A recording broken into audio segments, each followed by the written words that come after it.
ಎಲ್ಲರಿಗೂ ನಮಸ್ಕಾರ. ಶ್ರೀಮಾತ್ರೇ ನಮಃ. ಶ್ರೀ ಗುರುಭ್ಯೋ ನಮಃ.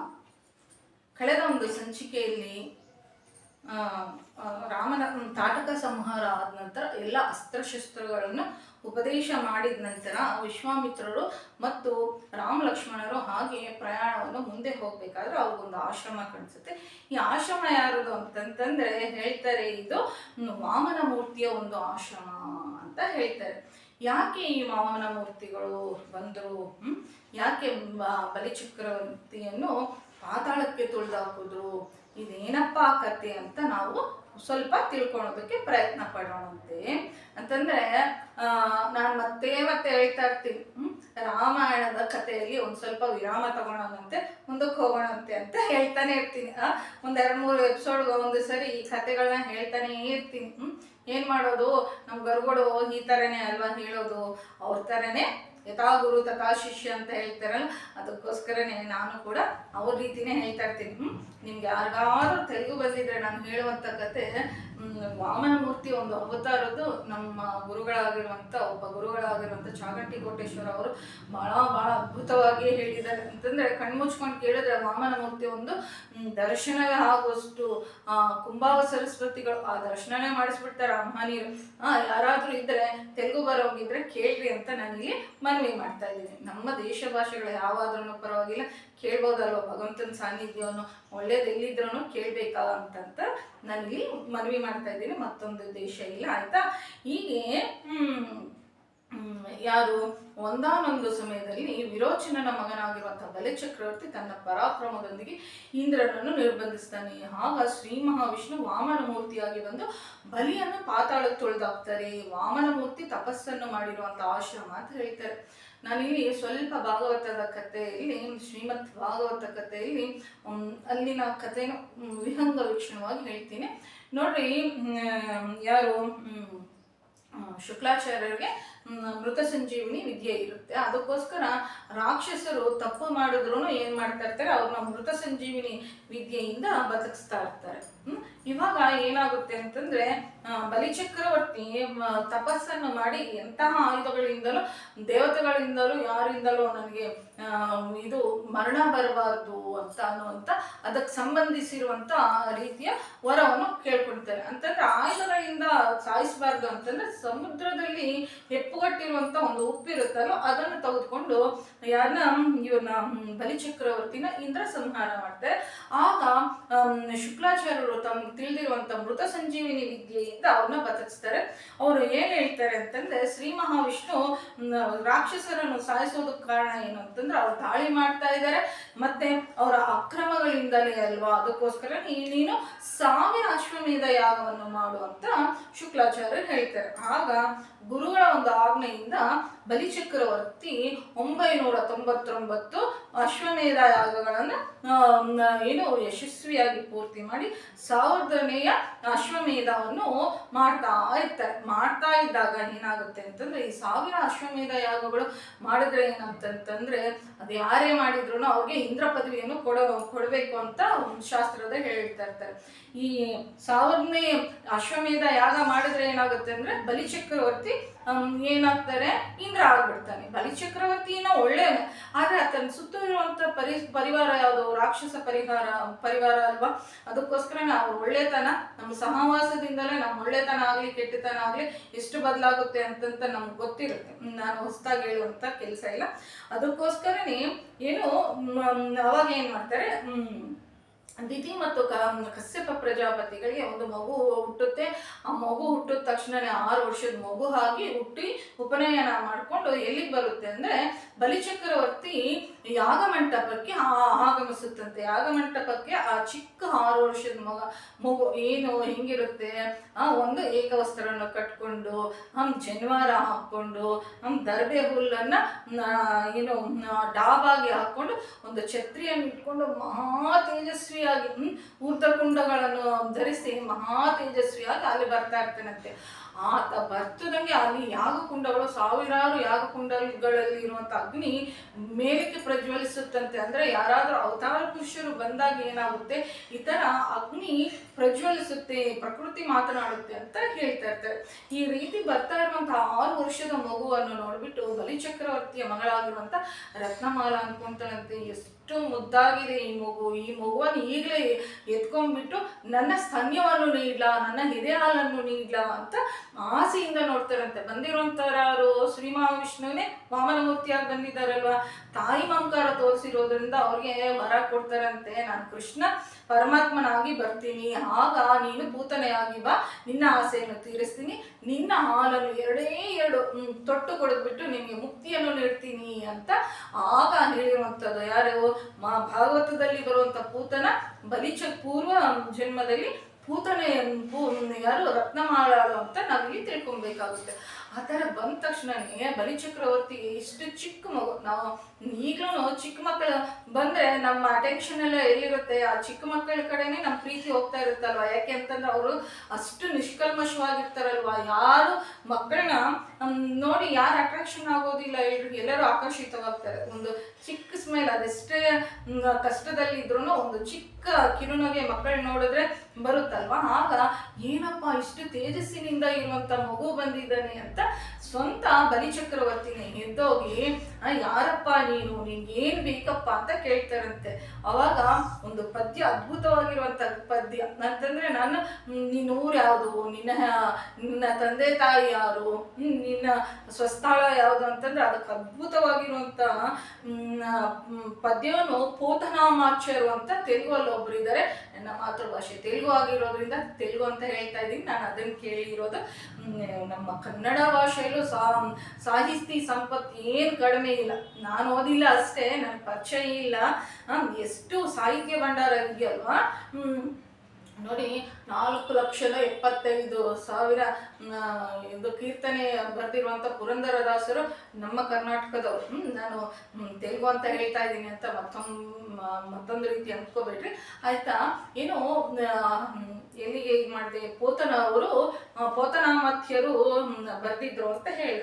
ಆಗ ಏನು ಈ ರೀತಿ ಬಂದಿರುವಂತ ಬಲಿಚಕ್ರವರ್ತಿಯನ್ನು ನೋಡ್ಬಿಟ್ಟು ಅವರು ಬಲಿಚಕ್ರವರ್ತಿಗೆ ವಾಮನ ಮೂರ್ತಿ ಅರ್ಥ ಆಗದೆ ಇರೋ ರೀತಿ, ನಾನು ವಿಶ್ವವೆಲ್ಲ ತುಂಬಿದ್ದೀನಿ, ಆದ್ರೆ ನನ್ನ ಸ್ಥಳ ಇಂಥದ್ದು ಅಂತ ಮನುಷ್ಯರು ಯಾವ್ದನ್ನು ಕೊಟ್ರೆ ನಾನು ಅಲ್ಲೇ ಇರ್ತೀನಿ. ಒಂದು ಕಲ್ಲಿನಲ್ಲೂ ಇರ್ತೀನಿ, ಒಂದು ಕೊಂಬೆಯಲ್ಲೂ ಇರ್ತೀನಿ, ಒಂದು ವಿಗ್ರಹದಲ್ಲೂ ಇರ್ತೀನಿ, ಒಂದು ಮನುಷ್ಯರಲ್ಲೂ ಇರ್ತೀನಿ ಅಂತಂತ ಅದ್ಭುತವಾಗಿರುವಂತ ರೀತಿಯಲ್ಲಿ ಉತ್ತರ ಕೊಡ್ತಾರೆ. ಉತ್ತರ ಕೊಟ್ಟ ನಂತರ ನಿಮ್ಗೆ ಏನಪ್ಪಾ ಬೇಕು, ನಿನ್ಗೆ ಅಗ್ರಹಾರಗಳು ಕೊಡ್ಲಾ, ರಥಗಳನ್ನ ಕೊಡ್ಲಾ, ಮತ್ತೆ ಅರ್ಧ ರಾಜ್ಯ ಕೊಡ್ಲಾ, ನಿನ್ಗೆ ಸ್ತ್ರೀಯರನ್ನು ಕೊಡ್ಲಾ, ನಿನಗೆ ಏನು ಬೇಕು ಕೇಳು, ನೀನು 7 ಜನ್ಮದ ತನಕ ಮತ್ಯಾರ ಹತ್ರನೂ ಭಿಕ್ಷೆ ಬಿಡ್ದಾರೆ ತರ ನೀನು ಕೊಡ್ತೀನಿ ಅಂತ ಹೇಳ್ತಾರಂತೆ. ಅವಾಗ ಹೇಳ್ತಾರಂತೆ, ನಾನಿರೋದು 6 ವರ್ಷ, ನನ್ನ ಕೈ ಇರೋದು ಇಷ್ಟಿಷ್ಟು ಪುಟ್ಟ ಕೈಗಳು, ನನಗ್ ತಗೊಂಡ್ ಬಂದ್ಬಿಟ್ಟು ಕುಂಬಳಕಾಯಿ ಕೈಯಲ್ಲಿಟ್ರೆ ಆ ಭಾರವನ್ನು ಹೊರೋದಕ್ಕಾಗುತ್ತಾ, ನನಗೇನಿದ್ರು ನನ್ನ ಚಿಕ್ಕ ಪುಟ್ಟ ಮಕ್ಕಳಿಗೆ ನಿಂಬೆ ಹಣ್ಣು ಇಡಬೇಕಯ್ಯ ಅಂತ ಪುಟ್ಟದ ಮುದ್ದಾಗಿ ಮಾತಾಡಿದ್ರಂತೆ. ಅಯ್ಯೋ ರಾಮ, ನಾನು ದಾನ ಮಾಡಿರೋಂಥ ಇದರಲ್ಲಿ ಏನು ಮತ್ತೆ 7 ಜನ್ಮದ ತನಕ ಯಾರ ಹತ್ರನೂ ಮತ್ತೆ ಕೇಳಬಾರ್ದು, ಅಷ್ಟು ದಾನ ಎಲ್ಲರಿಗೂ ಮಾಡಿದ್ದೀನಿ, ನೀನು ಇಷ್ಟು ತೇಜಸ್ಸಿನಿಂದ ಇದೆಯಾ, ಬಾಲವಟು ನೀನು ಅಂತ ಇದು ಮಾಡ್ತಾರಂತೆ.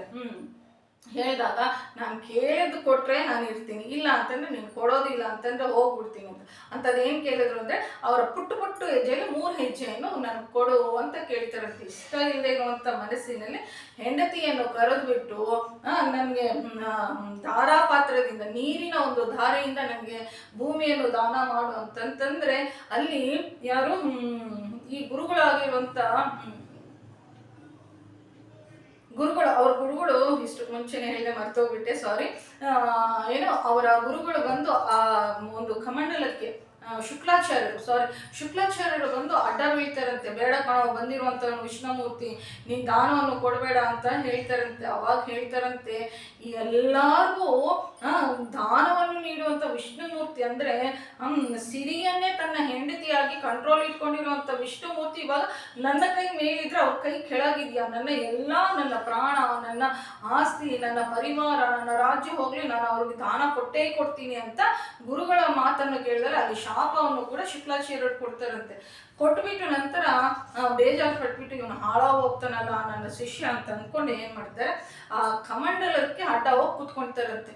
ಅಡ್ಡ ಕೂತ್ಕೊಂಡ ತಕ್ಷಣ ಏನ್ ಮಾಡ್ತಾರೆ, ನೀರ್ ಹಾಕ್ತಾರಂತೆ, ನೀರು ಬರೋದಿಲ್ಲ ಅಂತ. ಅವಾಗ ಈ ಡಾಬನ್ ಕಟ್ಕೊಂಡ್ ಬಂದಿರ್ತಾರಲ್ಲ, ದರ್ಬೆ ಡಾಬು, ಚಿಕ್ಕ ವಾಮನ ಮೂರ್ತಿ, ಇಷ್ಟು ಮುಂಚೆನೆ ಹೇಳಿದೆ, ಅದರಿಂದ ಒಂದು ಕಡ್ಡಿಯನ್ನು ತೆಗೆದ್ಬಿಟ್ಟು ಈ ಕಮಂಡಲದ ತೂತಿನಲ್ಲಿ ಏನ್ ಮಾಡ್ತಾರೆ, ಈ ತರ ಚುಚ್ತಾರಂತೆ. ಅವಾಗ ಶುಕ್ಲಾಚಾರ್ಯರ ಒಂದು ಕಣ್ಣು ಹೋಗುತ್ತೆ.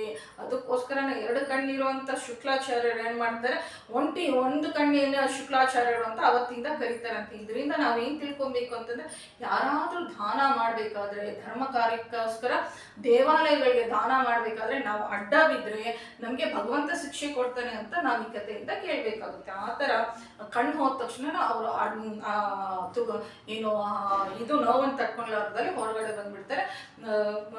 ಯಾರು ಬಲಿಚಕ್ರವರ್ತಿ ಮತ್ತು ಹೆಂಡತಿ ಅವ್ರಿಗೆ 3 ಅಡಿಯ ಭೂಮಿಯನ್ನು ದಾನವಾಗಿ ಕೊಡ್ತಾರಂತೆ. ದಾನ ಕೊಟ್ಟಿದ್ದೇ ಹೇಗೆ ಬೆಳೆದು ಬಿಡ್ತಾರೆ ಅಂತಂದ್ರೆ, ನಮ್ಮ ಗುರುಗಳು ಹೇಳ್ತಾರಪ್ಪ ಇದ್ರ ಬಗ್ಗೆ. ಅವರು ಕೇಳ್ತಾ ಇದ್ರೆ ಕಣ್ಣು ಮುಚ್ಕೊಂಡ್ರೆ ವಾಮನ ಮೂರ್ತಿ ಎಂಥವ್ರಿಗಾದ್ರೂ ಏಕಾಗ್ರತೆಯಿಂದ ಕೇಳಿದ್ರೆ ಎಂಥವ್ರಿಗಾದ್ರೂ ಬ್ರಹ್ಮಾಂಡವನ್ನೆಲ್ಲ ದರ್ಶನ ಮಾಡ್ತಾರೆ ಆ ಮಹನೀಯರು, ಕುಂಭಾವ ಸರಸ್ವತಿ ಪುತ್ರರು.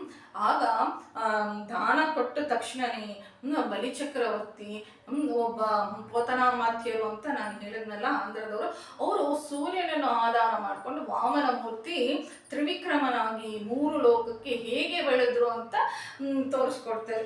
ವಾಮನ ಮೂರ್ತಿ ಏಕಾಏಕಿ ಚಿಕ್ಕ 6 ವರ್ಷ ಇರುವಂತ ಹುಡುಗ ಏಕಾಏಕಿ ಬೆಳೆದ್ಬಿಟ್ರಂತೆ. ಎಷ್ಟು ಬೆಳೆದ್ಬಿಟ್ರಂತೆ, ಸೀದಾ ಸೂರ್ಯಮಂಡಲ ತನಕ ಬೆಳೆದ್ಬಿಟ್ರಂತೆ. ಹಾಗೆ ಬೆಳೆದಿರುವಂತಹ ವಾಮನ ಮೂರ್ತಿಯನ್ನು ನೋಡಿದ್ರೆ, ವಾಮನ ಪುಟ್ಟ ಹುಡುಗನ್ನ ನೋಡಿದ್ರೆ ಏನು ಸೂರ್ಯನನ್ನು ಛತ್ರಿಯಾಗಿ ಇಟ್ಕೊಂಡಿರೋ ಅಷ್ಟು ಬೆಳೆದ್ಬಿಟ್ರಂತೆ. ಅಷ್ಟು ಆಕಾಶಕ್ಕೂ ಭೂಮಿಗೂ ಬೆಳೆದ್ರಂತೆ. ಮತ್ತಷ್ಟು ಬೆಳೆದ ತಕ್ಷಣನೇ ಸೂರ್ಯ ಕಿರೀಟ ತರ ಆಗ್ಬಿಟ್ನಂತೆ.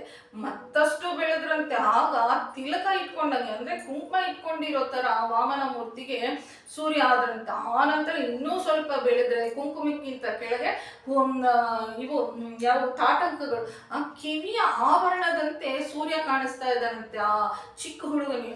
ನಂತರ ಇನ್ನಷ್ಟು ಬೆಳೆದಾಗ ಕಂಠಹಾರವಾಗಿ ಕಾಣಿಸ್ತಾರಂತೆ ಸೂರ್ಯ ಭಗವಾನಿಗೆ.